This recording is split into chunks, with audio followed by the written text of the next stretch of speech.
aleluia. Caros irmãos e irmãs, o Senhor esteja convosco. Ele está no meio de nós. Proclamação do Evangelho de Jesus Cristo, narrado segundo Marcos. Glória a vós, Senhor. Naquele tempo, um mestre da lei aproximou-se de Jesus e perguntou: qual é o primeiro de todos os mandamentos? Jesus respondeu: o primeiro é este: ouve, ó Israel, o Senhor nosso Deus é o único Senhor. Amarás o Senhor, o teu Deus, de todo o teu coração, de toda a tua alma, de todo o teu entendimento e com toda a tua força. O segundo mandamento é: amarás o teu próximo como a ti mesmo. Não existe outro mandamento maior do que estes. O mestre da lei disse a Jesus: muito bem, mestre. Na verdade, é como disseste. Ele é o único Deus e não existe outro além dele. Amá-lo de todo o coração, de toda a mente e com toda a força, e amar o próximo como a si mesmo, é melhor do que todos os holocaustos e sacrifícios. Jesus viu que ele tinha respondido com inteligência e disse: tu não estás longe do reino de Deus. E ninguém mais tinha coragem de fazer perguntas a Jesus. São para nós, irmãos e irmãs, palavras de salvação. Glória a vós, Senhor. Podemos sentar um instante.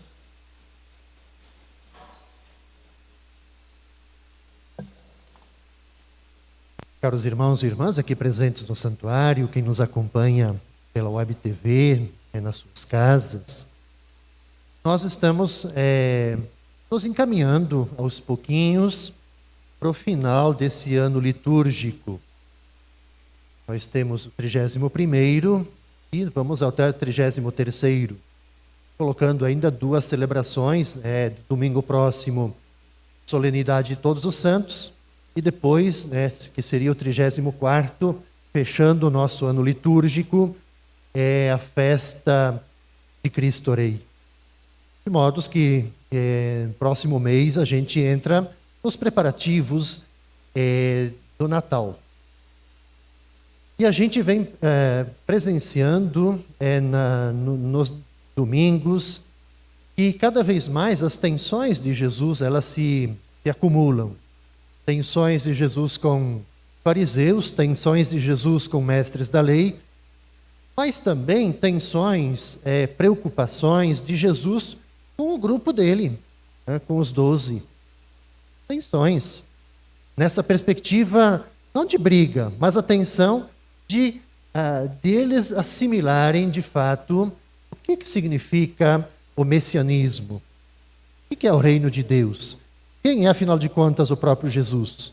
Que tipo de reinado ele vem estabelecer? É nesse contexto que ambiente que é marcado de tensões, de conflitos, que é o evangelho de hoje, a presença desse mestre da lei que vai a Jesus.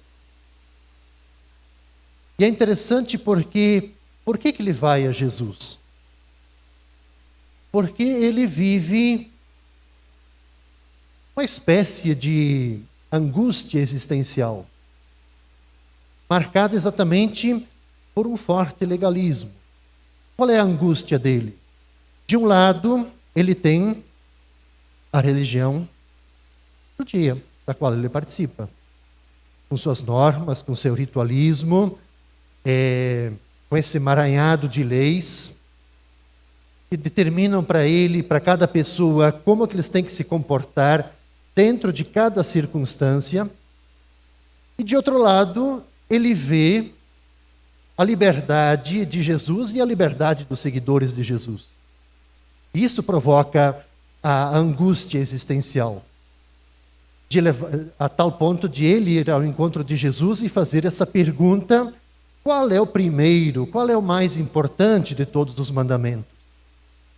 Mas talvez a pergunta que ele faz a Jesus não seja exatamente qual o mais importante, mas talvez ele queira dizer para Jesus, afinal de contas, o que é mais importante para mim acertar na vida?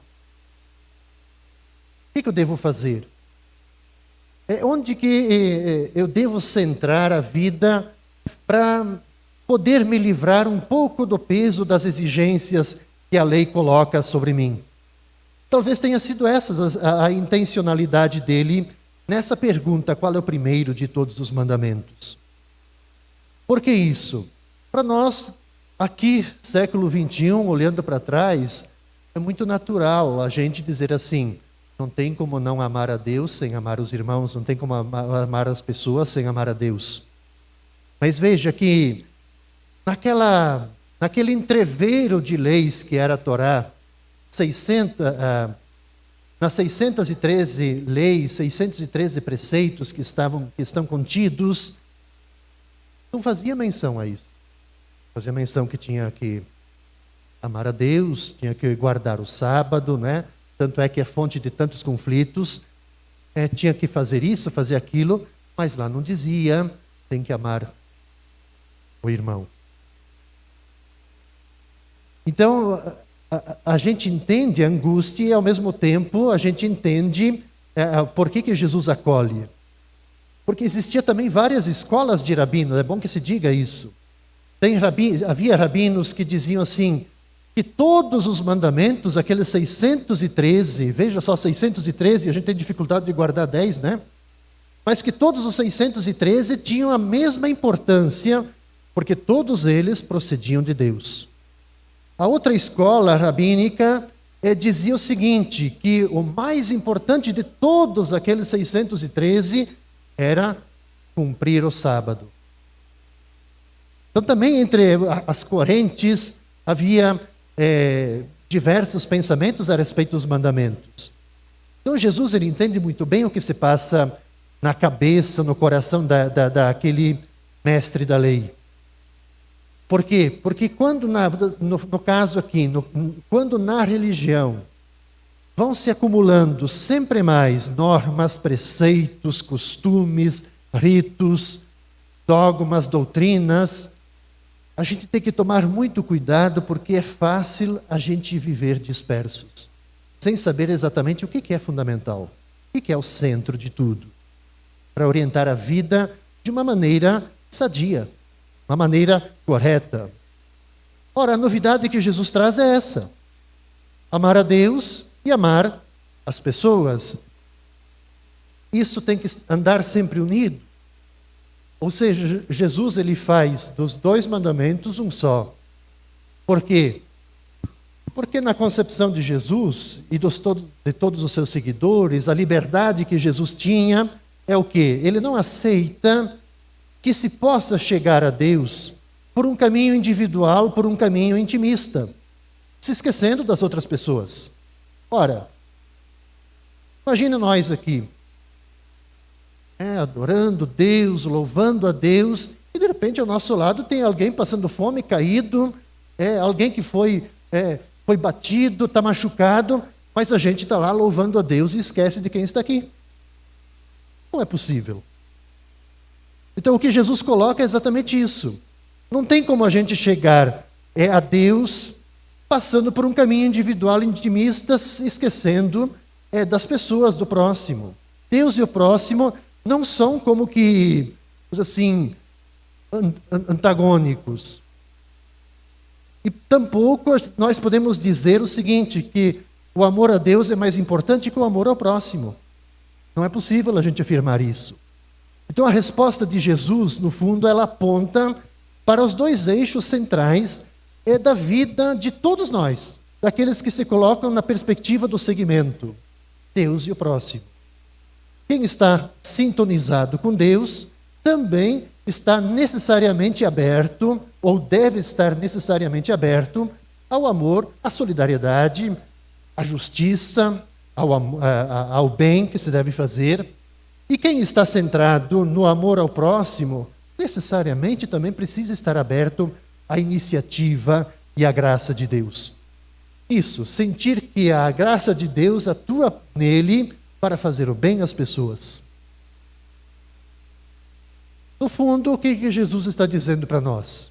Para nós sermos, de fato, seguidores de Jesus, é uma questão de amor. Amar como Jesus é nós irmos nos transformando em Jesus no mundo de hoje. Ora, esse seguimento de Jesus, ele nos convida a esta liberdade que o mestre da lei tanto estava admirado e provocou essa angústia nele. Mas essa liberdade exatamente que se encontra naquilo que nós costumamos falar para diferenciar amor disso, amor daquilo, que nós chamamos aqui o amor ágape, a palavra ágape. Que é o quê? Que é exatamente o amor da superabundância, o amor da gratuidade, o amor, aquele amor que transborda, que não pede nada em troca. No fundo, o que Jesus pede, quando ele responde para o mestre da lei, e pede para todos nós, é amar sem ter nada de particular para amar. Porque quando a gente tem algo particular para amar, a gente se apossa. A gente se apossa. Então, amar sem ter nada particular para amar. Amar não a partir da nossa carência, mas a gente amar a partir da plenitude que nós somos. Esse é o desafio para nós. Ora, é só o ágape exatamente expressa esse amor sem mistura de interesse pessoal. É difícil isso. A gente amar sem ter nenhum interesse pessoal nisso. Isso faz parte, né, da nossa vida. É consciente, inconsciente, a gente sempre procura se relacionar, na amizade, enfim. Quer dizer, o que eu posso ter em troca de tudo isso? O convite para nós é exatamente superar isso. Quer dizer, amar sem esperar nada em troca. No sentido de que esse seria o puro dom da gente, o dom de si mesmo. E que isso só é possível, sim, em Deus. Agora aqui tem um outro detalhe que está presente nesse evangelho. Nós costumamos chamar Deus é amor, não é assim? Deus é amor, a gente fala, Deus é amor, né? Mas veja, aqui cabe uma reflexão para a gente, para nós pensarmos um pouco. Porque Deus não é um ser que ama. Deus não é um ser que ama. Por quê? Porque Deus é o amor. O que implica nisso? Implica que, de fato, nele o amor é a essência. É tudo. Porque se nós falarmos que Deus ama, a gente pode também dizer o contrário, que Deus pode não amar. E se porventura Deus deixasse de amar um só instante, ele deixaria de existir. Aqui que está o que nos é pedido, a centralidade desse evangelho. Nós não podemos esperar de Deus, vamos dizer assim, amostras pontuais de amor. Ele vai me amar mais do que vai amar você. Ele vai amar mais essa nossa paróquia santuário do que a paróquia São Judas. Ele vai amar mais a família de vocês do que a minha família. Não. A gente não pode esperar essas amostras pontuais de amor. Porque não pode deixar de demonstrar o amor um só instante. Por isso que a essência de Deus é amor. Ora, para a gente chegar nesse caminho, que eu tenho muita consciência de que isso é difícil, mas que é o caminho para a gente, né? Vamos dizer assim, o ideal, a utopia para todos nós. Esse caminho, essa forma de amar, necessariamente implica para a gente esvaziar-se. Esvaziar-se do nosso ego, da nossa prepotência. Para que isso?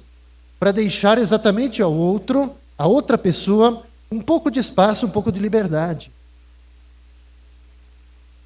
É isso que o mestre da lei enxergava em Jesus, enxergava nos seguidores de Jesus.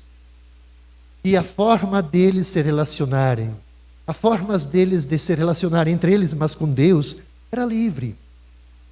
Não era uma coisa possessiva, não era algo que, como diz o Evangelho, que colocava pesados fardos sobre as pessoas. Mas as pessoas se sentiam bem, se sentiam alegres. Então, no fundo, aqui está a perspectiva para nós. Para finalizar essa reflexão, eu gostaria que nós olhássemos também essa proposta de Jesus, que nós olhássemos isso numa questão de futuro, um olhar de esperança, um olhar também de eternidade.